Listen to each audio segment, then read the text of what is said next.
نقرأ استكمالا لكتاب الزاجي المؤلف خالد الهلالي عن صدر عن كنوز المعرفة، فيديو رقم 2 بعنوان سألتك ربي. نستكمل. سألتك ربي أن ترينا في أعدائك عجائب قدرتك، وأن تكفينا شرورهم وتدابير مكرهم، وأن تجعل كل مكر مكروه على رؤوسهم.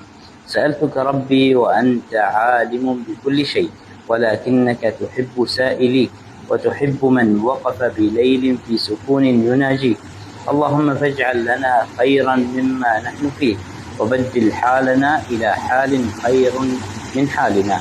اللهم سألتك وكلي رجاء بأن سؤالك هو الأسمى، وسائلوك هم الأوفر حظا، فمن ذا يملك الإجابة إلا أنت سبحانك.